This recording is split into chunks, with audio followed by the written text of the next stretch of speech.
Big boss Malayalam season 6-ൽ ഇതാ അടുത്തൊരു പ്രണയ ജോഡികൾ. അങ്ങനെ പറയാൻ കാര്യം ജാസ്മിൻ ജാഫറും നമ്മുടെ ഗബ്രിയും കൂടെ ഒരു പ്രണയത്തിലേക്കാണോ പോകുന്നതെന്നുള്ള ടൈപ്പിൽ ഒരു പ്രമോ വന്നിട്ടുണ്ടായിരുന്നു. നമ്മുടെ ഏഷ്യാനെറ്റ് തന്നെയാണ് ആ പ്രമോ പുറത്തു വിട്ടിരിക്കുന്നത്. അപ്പോൾ അതിൻ്റെ ഹെഡിങ് ഇങ്ങനെയാണ്: ഇവർക്കിടയിൽ പ്രണയം പൂവിടുമോ എന്നുള്ള ഹെഡിങ്ങോട് കൂടിയാണ് ആ ഒരു പ്രമോ വന്നിട്ടുള്ളത്. ബിഗ് ബോസിൽ വന്ന ടൈം മുതലേ ഗബ്രിക്ക് നമ്മുടെ ജാസ്മിൻ ജാഫറിനോടൊരു സോഫ്റ്റ് കോർണർ നമുക്ക് ഫീൽ ചെയ്യുന്നുണ്ടായിരുന്നു. അത് ഈ ഒരു ടൈപ്പിൽ ഒരു പ്രണയം മുട്ടിടുമോ എന്നുള്ള ഒരു സംശയത്തിൽ പ്രേക്ഷകർ നിൽക്കുവാണ്. പക്ഷേ ഗബ്രി ആ ഒരു ടൈപ്പിലുള്ള ഒരു പ്രണയത്തിലേക്കുള്ള ഒരു രീതിയിൽ പോകത്തില്ലെന്നുള്ള ഒരു ടോക്കാണ് അവിടെ ഇന്നലെയൊക്കെ ഉണ്ടായത്. ഒരു ഫ്രണ്ട്ഷിപ്പ് മാത്രമാണെന്നുള്ള രീതിയിലാണ് അവന് ഇന്നും ഇന്നലെയൊക്കെ ആയിട്ട് പറഞ്ഞത്.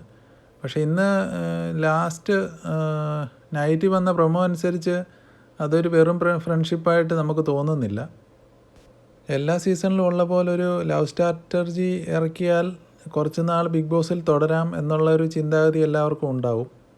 അത് മനസ്സിൽ വെച്ചിട്ടാണോ ഗബ്രി ഇങ്ങനെ പെരുമാറുന്നത് എന്നുള്ള ഒരു സംശയം എല്ലാവർക്കും ഉണ്ട്. പക്ഷേ ഇനി നമുക്ക് ഓരോ ദിവസങ്ങളിൽ അത് അനലൈസ് ചെയ്യാൻ പറ്റത്തുള്ളൂ. എന്തായാലും പ്രണയം മുട്ടിടുവാന്നേ കണ്ടിരിക്കാൻ പ്രേക്ഷകർക്ക് ഇഷ്ടമാണ്. പുതിയ അപ്ഡേറ്റ്സുമായിട്ട് അടുത്ത വീഡിയോയിൽ കാണാം. മറക്കാതെ ഈ ചാനൽ സബ്സ്ക്രൈബ് ചെയ്യുക.